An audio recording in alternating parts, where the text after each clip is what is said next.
రాజకీయం కోసం భగవంతుడిని వాడుకుంటే భగవంతుడు మూడో కన్ను తెరిస్తే ఎలాంటి వాడైనా కూడా కష్టాలు చూడాల్సిన పరిస్థితి.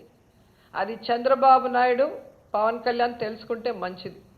ఈరోజు రాష్ట్రంలో ఉన్న దళితులందరినీ కూడా అవమానిస్తూ వాళ్ళ మీద దాడులు చేస్తూ వాళ్ళ మీద కేసులు పెట్టి హ్యూమిలేట్ చేస్తుంటే పవన్ కళ్యాణ్ గారు నోరు మెదపటం లేదన్న విషయం ఈ రాష్ట్ర ప్రజలందరూ కూడా గమనిస్తున్నారు.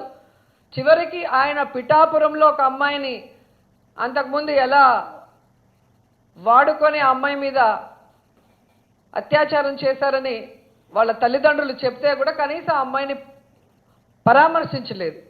అలాగే ఒక సినిమా ఈవెంట్కి పిల్లలు వస్తే మీ ఎనర్జీని బయట పెట్టండి, ఉద్యోగాలు ఇవ్వాలంటే మా దగ్గర లేవు కాబట్టి బైక్ సైలెన్సర్స్ అన్ని పీకేసి రేస్ చేసి పోండి అన్నారు. 2 పిల్లలు చనిపోయారు. కనీసం వాళ్ళ తల్లిదండ్రుల్ని పరామర్శించలేదు.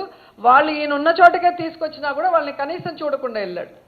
అంటే ఈయనకి జగన్ గారిని ఓడించి చంద్రబాబు నాయుడిని సీఎం చేసి ప్యాకేజీలు తీసుకుంటూ రెస్ట్ తీసుకోవాలన్న ఆలోచన తప్ప ఈ రాష్ట్రంలో ఉన్న ప్రజలకి మంచి చేయాలన్న చిత్తశుద్ధి లేదు అన్నది ఈ 11 నెలల్లో ప్రజలందరికీ కూడా అర్థమైంది.